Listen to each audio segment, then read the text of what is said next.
Pertama kali pegang Akom Mod 007 V3HE sih agak skeptis ya, mengingat keyboard ini sudah rilis cukup lama. Jadi aku nggak berharap hadirnya fitur-fitur terbaru. Cuma setelah pakai ternyata nggak seperti bayanganku loh. Tapi sebelum bahas performa, kita bahas tampilannya dulu deh. Kebetulan aku dapat varian Year of Dragon. Secara tema bagus banget. Mulai dari top case ada aksen-aksen naga, rotary knob dikasih print tema naga, sampai keycaps juga memiliki aksen Year of Dragon. Case keyboard ini menggunakan bahan CNC aluminium dengan tritone anodize. Anodize pertama warna hitam polos, lalu dua kali anodize setelahnya adalah corak bertema Year of Dragon. Maka dari itu saat dipegang pola naga di top case bakal terasa bertekstur. Tapi tenang, finishing pada bottom case mulus banget kok, karena tidak dikasih corak sama sekali. Silky smooth lah. Di antara top dan bottom case diberikan metal dekoratif frame berwarna emas sebagai estetika. Lalu pada bagian bawah terdapat aluminium wake berwarna emas yang memberi kesan mewah. Emang secara desain gak ada obat deh, hal-hal kecil aja diperhatiin. Build quality Mod 007 terbilang bagus, dipegang rigid dan kokoh. Diketuk semua bagian minim hollow serta pinging. Bezel tebal di semua sisi, mantep lah.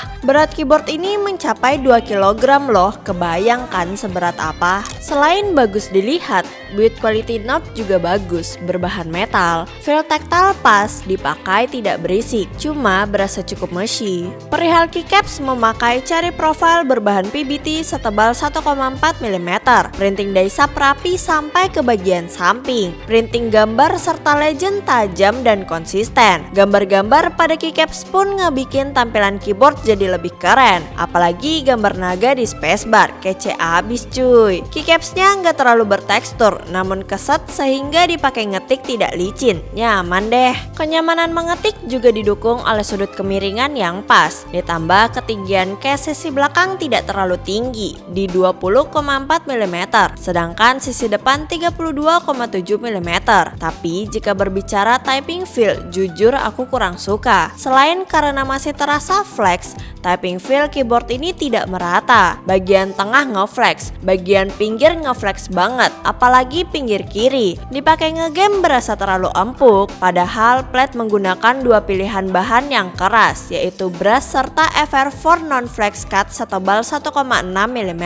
PCB pun tidak flex cut. Anehnya, aku sudah pakai brush plat tetap kerasa ngeflex parah. Mungkin akibat penggunaan mounting gasket dengan gasket strip berbahan silikon. Bakal lebih baik kalau aku ubah mounting ke top mount biar bisa stiff dan bikin performa gaming jadi lebih konsisten. Untuk dampener lengkap, mulai dari poron case foam, EXPS switch foam hingga poron platform semua telah terpasang guna mengurangi hollow dari case. Namun suara masih terdengar kurang full, ditambah performa switch bawaan kurang banget. Pakai aku cream yellow magnetic, loop pada pole serta slider kering sehingga terasa scratchy. Untung loop di spring lumayan, jadi nggak ada spring ping. Yang bikin kesal tuh udah performa switch bawaan kurang. Kita nggak bebas ganti switch karena keyboard ini tidak support get around switch dengan 2 pin. Kita cuma bisa pasrah pakai switch bawaan atau ganti ke automo magnetic. Performa stock plate mount stabilizer oke lah, minim rattle. Housing tight di plate, loop di ujung wire pas, kaki stem rata. Gak perlu ricun siapa pakai deh. Mending langsung kita dengarkan sound test dari Ako Mod 007 V3HE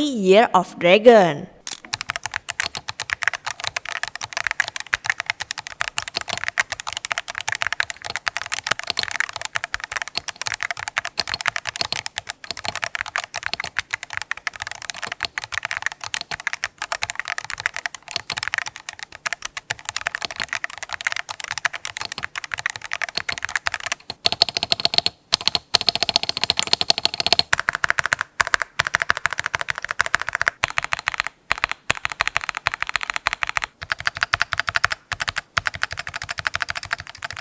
Gimana sound profile-nya? Gak terlalu bagus sih, Tapi buat HE keyboard oke lah ya. Sekarang kita bahas performa gaming keyboard ini. Mulai dari tampilan software masih mirip QMK Top, cuma lebih bagus dan lengkap. UI pun lebih clean. Di sana kalian bisa setting actuation point active, reset dari 4 mm hingga 0,1 mm. Selain itu, kalian mampu mengatur sensitivitas rapid trigger aktif serta reset sampai ke paling cepat di 0,1 mm.